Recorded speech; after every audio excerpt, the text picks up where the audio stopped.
Hello, ladies and gentlemen. Today we're diving into a powerful and emotional journey that bridges global tension with personal transformation. We're looking at the real reason Israel attacked Iran, not just through the lens of politics, but through the deeper reflection it offers us about fear, reaction, and self-worth. And we'll connect this to something many of us face but rarely unpack: heartbreak, rejection, and the struggle to find value when someone walks away. This isn't just about nations at war. It's about how we rebuild after someone no longer chooses us, and how our greatest strength is found not in them, but in ourselves. Let's think about something deeper for a moment. When Israel made the decision to strike Iran, it wasn't just about defense, it was about fear. A fear of what might happen if they didn't act first. It was about control, about trying to get ahead of something that felt out of their hands. And if we're being honest, isn't that exactly what many of us do in relationships when we feel that same sense of uncertainty? We crave control, especially when we feel vulnerable. When someone starts to pull away from us, when we sense the energy shift, when the texts slow down, or the connection feels different, what's the first thing we tend to do? We try to get in front of it. We want to protect ourselves. So we lean in harder, or we push away first, not because we've stopped caring, but because we're afraid of what's coming. Just like countries react to threats, we react to emotional risk. But the hard truth is, control is a comforting illusion. It doesn't actually save us from anything real. In love, when you try to manage someone else's feelings, their actions, their responses, you lose the authenticity of the relationship. You're no longer operating from love, you're operating from fear. And fear always demands control. But love, real love, can't breathe in that kind of environment. It suffocates under manipulation, even the subtle kind. That need to check your phone every 5 minutes, the anxiety of not getting a response, the compulsion to post something to get their attention, it's all about control. And here's the thing, the more you try to control, the more out of control you feel. Israel didn't strike because they were confident, they struck because they were scared. And that's the tragedy. When we react out of fear, whether in geopolitics or relationships, we rarely make choices that serve our highest good. We act fast, we act emotionally, and we try to win an imaginary game where no one ever really wins. In the end, both sides are wounded. And that's exactly what happens when we try to force a connection that's already fading. We lose ourselves trying to hold on to someone who's already let go. You see, self-worth is the opposite of this cycle. When you know your value, you don't need to grip tightly. You can let people walk away, not because you don't care, but because you trust yourself enough to know you'll be okay. You don't need to strike first or beg for clarity. You become the calm in the storm, the grounded presence in the chaos. And that kind of peace, it's magnetic, it's powerful, it's rare. And when you master that, you stop living from fear. You stop reacting to every emotional threat like it's the end of the world. And instead, you begin to act from truth, from grace, and from real strength. Because that's where real power lives. Not in controlling what happens next, but in trusting who you are no matter what does. It's easy to look at someone strong and assume they have it all figured out, that they're unbothered, untouchable, impenetrable. But strength doesn't always come from confidence. In fact, some of the most defensive actions in the world, whether by nations or individuals, are rooted not in power, but in fear. Israel didn't strike Iran because they were entirely secure. They did it because they were threatened, because uncertainty felt dangerous, because vulnerability is something even the strongest fear admits. And that's something we need to really pay attention to when it comes to our personal lives, because the same thing plays out in our relationships, in our breakups, in how we deal with rejection, or emotional uncertainty. The people who seem the most guarded, the ones who walk away quickly, who lash out, who block you without warning, who go cold without explanation, they often aren't operating from a place of confidence. They're reacting from fear. But we misinterpret that, don't we? We look at them and think they must not have cared. They must be fine. They've moved on. And we feel small in comparison. We think their silence is strength. We think their lack of emotion is control. But more often than not, it's just armor. It's protection. Because showing that they were affected would mean admitting vulnerability. And not everyone knows how to hold that with grace. This is where it becomes dangerous for your self-worth, because you start comparing your emotions to their appearance. You think, they're doing fine and I'm not, so something must be wrong with me. But what if they're not doing fine? What if their silence is screaming insecurity? What if their coldness is panic wearing a mask? People, like countries, strike out when they feel threatened. They go silent when they don't know how to speak their truth without shaking. And when you understand that, you start to realize that just because someone looks unaffected, it doesn't mean they are. Just because they let go first doesn't mean they won. And just because they seem strong doesn't mean they aren't hiding 1,000 wounds behind that strength. You don't have to match their energy. You don't have to become cold to feel powerful. You have to become cold to let them feel that they still have to. Your strength isn't in pretending you don't care. It's in allowing yourself to feel without falling apart. It's in walking away, not because you want to hurt them back, but because you know what you deserve. It's in knowing that real strength isn't about posturing. It's about peace. So stop glorifying the silence of those who walked away. Stop thinking their distance is power. Start seeing your own heart, your own capacity to love, your honesty in pain as the real strength. Because only the truly brave are willing to stay soft in a world that rewards hardness. There's this idea we carry around that if something matters to us, we have to fight for it. That if a relationship starts slipping away, we have to go to war for it. And I get it. When someone once meant the world to you, when they were your comfort, your safe place, your future, the thought of letting go feels like defeat. So we chase, we argue, we try to fix it, we beg for answers, for closure, for one last chance to be heard. We think the fight itself is proof of love. But here's the truth. Not every fight is worth it, and not every relationship deserves to be salvaged. Look at the world stage. Look at Israel and Iran. Not every confrontation leads to resolution. Sometimes it only escalates pain. Sometimes all it does is leave two sides more broken, more resentful, further away from peace than they ever were. And isn't that exactly what happens when we refuse to let someone go, even when they've already checked out emotionally? We don't want to lose, so we hold on tighter. We push harder. We tell ourselves we're fighting for love when deep down we're really just fighting our fear of being alone, our fear of starting over, our fear that maybe we weren't enough. But here's something we have to understand. Letting go is not giving up. Sometimes letting go is the most courageous thing you can do. Sometimes the most mature decision you'll ever make is choosing your peace over their presence. When someone walks away, their absence speaks volumes. When they stop calling, stop showing up, stop putting in effort, those are answers. But we don't want to hear them, so we search for more.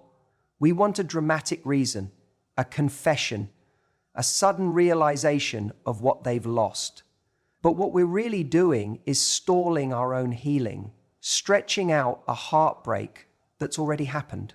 You are not weak for not fighting harder. You are not a failure because it ended. And you are not unlovable because someone chose to walk away.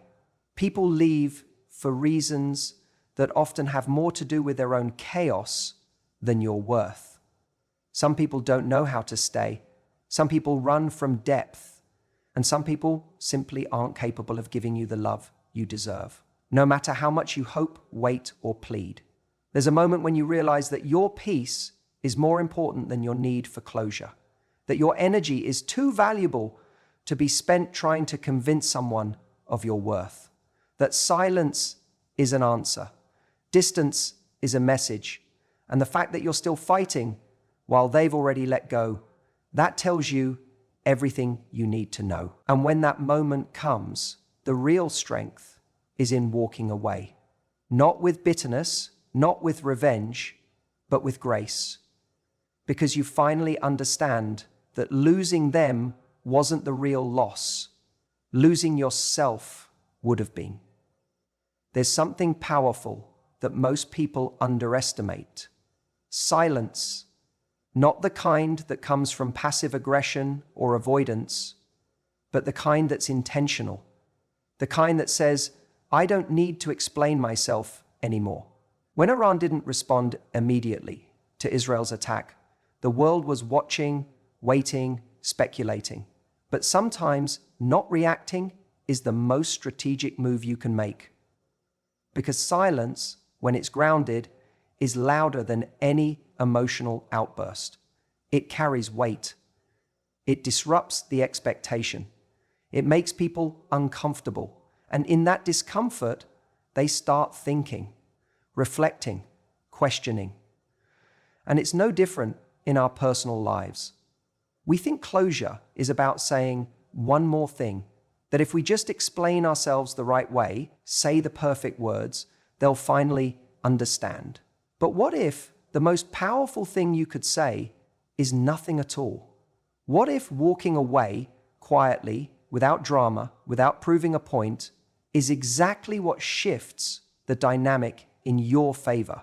Not because you're trying to manipulate the outcome, but because you've decided to protect your energy. Think about how much time you've spent trying to get someone to see your side, to respond, to care. You pour your heart out in texts. You explain your hurt in voice notes. You try to make them feel something, anything. And when they don't, it crushes you. But maybe the real issue isn't that they're not listening. It's that you're still talking to someone who's already tuned out. And when you stop talking, when you reclaim your voice by choosing not to use it for them anymore, everything shifts. Not just in how they see you, but in how you see yourself. People start noticing your silence when they were used to your noise. When you stop chasing, stop updating, stop showing up where you're not appreciated, you create space. And that space, it speaks volumes. It says, I've got nothing to prove anymore. It says, I'm not in the business of begging for love. It says, I'm done performing for someone who doesn't have the decency to acknowledge the show. Silence also forces people to sit with their own thoughts. When you stop filling the gaps with your explanations, they're left alone with the truth they've been avoiding. They can't blame your tone, your words, your timing, because there are none, just their own reflection. And while you're out there healing, growing, rebuilding, they're stuck wondering. Not because you intended to hurt them, but because your absence finally made them feel the weight of what they lost. You don't have to announce your worth. You don't need a grand exit speech. Sometimes the most powerful move you can make is to disappear from the places that kept breaking you, and do it without noise, without spectacle, without looking back. Because when your silence comes from strength, it speaks louder than any words ever could. Being rejected doesn't mean you're not good enough. It doesn't mean you weren't lovable, worthy, or valuable. But that's the lie so many of us absorb the moment someone walks away. We turn their choice into a reflection of our worth, as if who we are somehow shrank the second they stopped choosing us. But let me ask you something. Does a diamond lose its value just because someone walks past the jewelry store without buying it? No, it still shines. It still holds its brilliance. The problem isn't the diamond. It's that the person walking by didn't recognize its worth or wasn't ready for it. When Israel struck Iran, it wasn't a signal of dominance. It was an act of desperation, a reaction to feeling threatened, a way of trying to regain a sense of control. The same way we sometimes lash out after a breakup, as if proving something to them will make us feel better, as if their acceptance is the only thing that validates our existence. But that mindset only traps us in a cycle where we keep waiting for someone else to define our value. And that's a dangerous place to live, because the moment your worth is tied to their validation, you've given them power they never deserved. Rejection isn't the end of your story.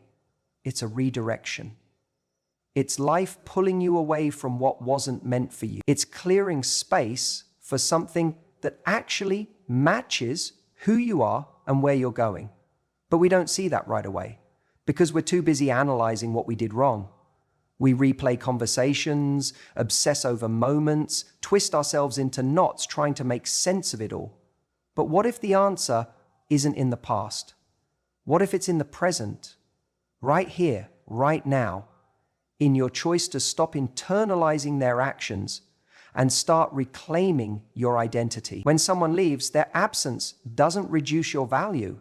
It simply removes a version of your life that wasn't aligned with your truth. You didn't lose love. You lost the illusion of it. You didn't lose a future. You lost a future you were building alone. And in that loss, something else is born. Clarity, strength, space. A new chapter that doesn't begin with their return, but with your rebirth. Self-worth is not proven in how well you can convince someone to stay. It's revealed in how gracefully you can let go. It's not about who chooses you. It's about who you become after they don't. That's where your real power is.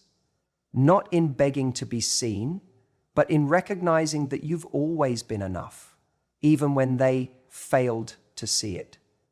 Because sometimes the people who walk away are doing you the biggest favor of all.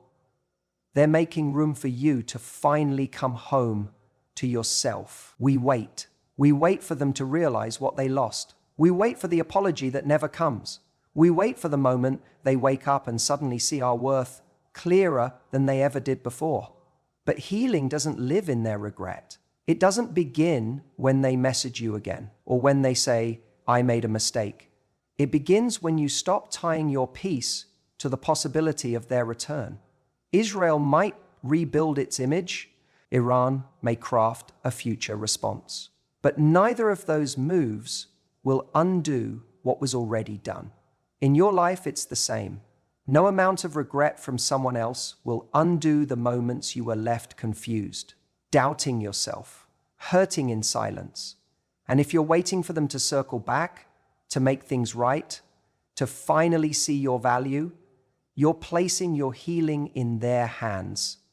That's a gamble you can't afford to take. You don't rebuild by watching the door they left through.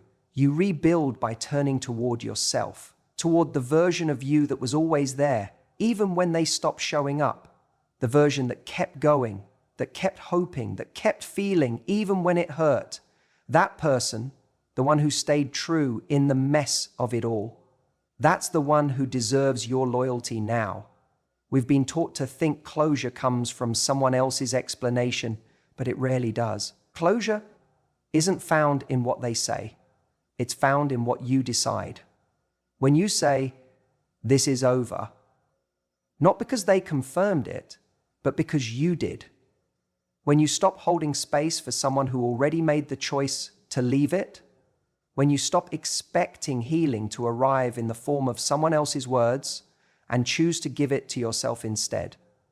The truth is, they might regret losing you one day. They might remember how you made them feel, how consistent you were, how rare that kind of presence actually is. But even if they do, even if they come back with all the right words and a changed tone, it still doesn't change what happened. You already suffered through the silence. You already endured the coldness. You already had to rebuild yourself when they were nowhere to be found. So the question is, why would you let the same person who broke you be the one responsible for fixing you? You can wait for their realization, or you can rise in your own. You can wait to be chosen, or you can choose yourself. And that moment, that shift, is everything. It's when you stop surviving the loss and start thriving in the freedom. Because the comeback that matters most isn't theirs, it's yours.